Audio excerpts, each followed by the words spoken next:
what's up? I am Michelle B, and in this video I want to talk about 7 things that you should be doing in your first year of YouTube. These are the things that you should be doing to make sure that you're reaching your potential, you're growing as fast as you should be, and you're getting the results that you want. This video is brought to you by my YouTube course, Thriving on YouTube, a step-by-step guide to launching and growing a successful YouTube channel. If you're someone who has tried to create a YouTube channel before but just hasn't seen results, has uploaded a few videos but feel like you're floundering, or has been on YouTube for a while but just isn't getting anywhere, this is the course for you. If you're interested in the course, I will have it linked down below, and let's get into the 7 things that you need to be doing in your first year of YouTube. The first thing that you absolutely need to be doing, and if you're not doing this, it's so pivotal and you need to start now, and that is some serious self-reflection. This is something that you should be scheduling in to your calendar. So it might be a weekly 1-hour sit down where you reflect,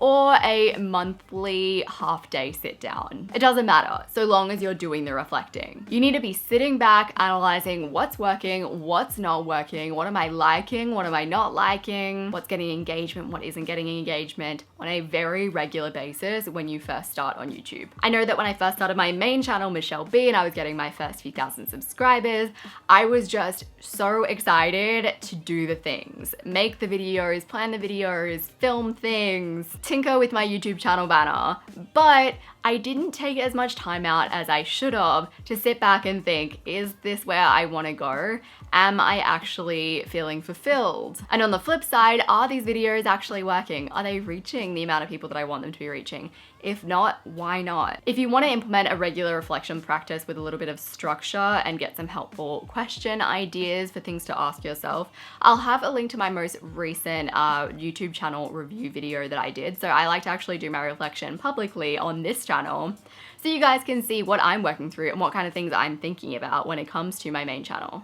I'll have the playlist to all those videos linked down below and up here. The next thing that you need to be doing in your first year of YouTube is some serious learning. If you're not constantly learning as a new YouTuber, you're probably not going to thrive as much as you'd like to. And you know what? That applies not just to new YouTubers, it applies to seasoned YouTubers. Because without learning, your content will get stagnant, it'll get stale, people will get bored, and then your channel will start to get less and less love. As a YouTuber, as a creative, I think not only do you need to be constantly learning in order to feel fulfilled, but you also need to be learning so that you can continue thriving. That's part of the reason why I have this whole channel. It's to help me to be constantly learning on my YouTube journey. And then I get to share what worked with you guys so that you can implement it into your own YouTube channels. So learning might mean getting my course on thriving on YouTube. It could mean reading some books on marketing and business. It could mean listening to podcasts in your car that help you to create better content. If you have any learning resources that you think would be helpful for other YouTubers, I'd love to hear about them in the comment section down below. The next thing that you need to do in your first year of YouTube is to figure out your purpose. This is a really important thing that it's taken me a little while to get my head around. But in your first year of YouTube, you really need to be thinking about your purpose and about the why behind why you do what you do. In the book and the TED Talk called Start With Why by Simon Sinek, he points out that all of the top companies talk about why they do what they do. Not just what they do, but why they do it. I'll link his talk down below if you want to watch it. So what is your purpose? What is your cause? And what are the beliefs that underlie your channel that cause you to make the videos that you make? The core belief and the core why behind my main channel is that too many people slide through life without thinking about the way that they're living their life. The whole channel is literally all about fighting the sliding through life disease. So if my channel causes one person to take a step back, actually reflect, and think about the way that they're living, the way that they're spending their time, their energy, their money, then maybe makes a few slight changes to make their life better, that is my purpose fulfilled. The core why behind this channel is to cure the I have no freaking idea what I'm doing disease. That's that feeling that exists when you start a YouTube account, when you've uploaded 3 videos and you're just like, what am I doing? Why isn't this working? How do I approach that brand? I don't know what's going on. It's to give people the ability to make content that they care about in a step-by-step kind of way. Those whys are something that in your first year you should be looking at and kind of refining, because for me, I know that when I looked at my main channel, I thought of a why and then I realized later down the line, no, that's not actually my why. And sometimes it takes a little bit of digging to figure out why you're doing what you're doing. The next thing is so important, and that is to experiment.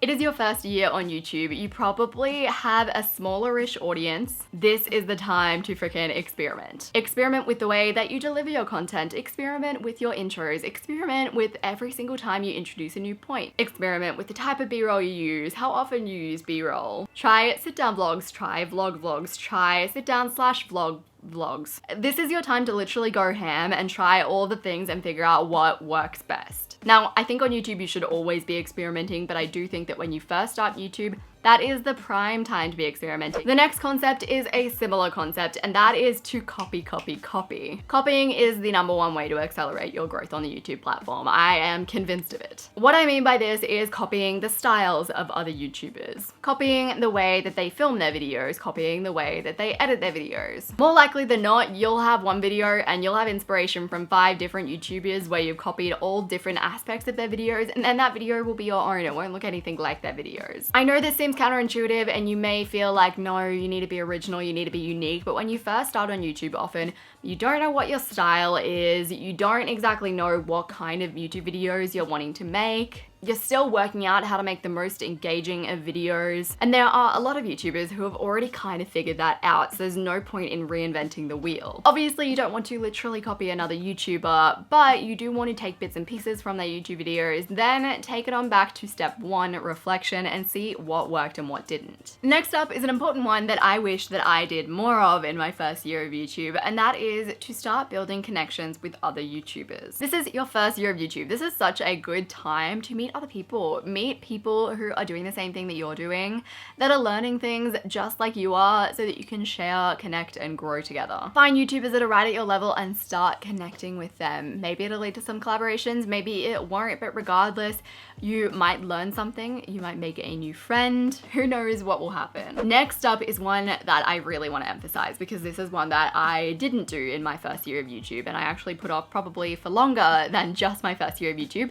and that is getting a brand deal and getting used to selling. I know that people won't be keen on this, but I think it's so vital from my own experience. I waited until 100K until I even considered doing a brand deal. I waited till I got 200K to actually reach out to a brand. Nothing about that is okay. I thought that by waiting until 100K, I would show my followers that, you know, I was not doing this for the money. I was really doing it for my viewers. I was really just passionate about what I was doing. Not the case. No matter when you start working with brands, there are going to be people that are going to be angry. They are going to hate that you're making money even though you're providing value. Compared to other platforms, it is a pretty weird dynamic. If you want to live a life doing what you love, which is YouTube and content creation, then you need to learn to start promoting brands and selling things in your videos and have it feel natural sooner rather than later, so that it doesn't get too uncomfortable. Second to working with brands, I would highly recommend creating a product. It doesn't have to be a physical product, it can be an online product such as an ebook or an online course. I created my first product way too late in the game. That was the 30 Days to Simplify challenge. I put a lot of pressure on myself because I'd already built a bigger audience, and I was like, what if they don't like it? Whereas if I had done it when I was smaller, I don't think I would have put quite so much pressure on myself. Also, it gives you a really good base to start building off if you start creating products sooner, because you know what you're doing. And when it comes to the time when you're making like an even bigger, better, awesome product, you're gonna have that base knowledge. Next up, clarify your brand. So in your first year, you should absolutely be clarifying your brand. This is something that you should be revisiting all the time. This goes back to constant reflection, so it's actually something that you can bring up in your constant reflection sessions that you've scheduled in. I've created a few videos here on this channel where I talk about identifying your ideal subscriber, creating your style guide, and getting your channel plan sorted. So I'll have those linked down below. They all have worksheets associated with them. In my course, I also provide a really in-depth guide, and I've really fleshed out those things and created a channel Bible that you can put together for yourself that really clarifies things and gives you those foundations of a successful YouTube channel. Essentially, this is just going back to who are your target audience, what style are your videos, so what visuals are you using to express your vibe, and is everything in line? And then also, what is the value that you're providing? So what makes you different? What makes people want to click subscribe? This should be a living, breathing document, and it should be something that actually changes over time. And if it's not changing over time, then that's a worry. That means that you're probably not learning enough. If you liked this video, you might like my video on things that you should do before starting a YouTube channel. I'm gonna have that linked on the screen and down below. Subscribe to my channel if you haven't already. I appreciate you so much, and I will see you soon.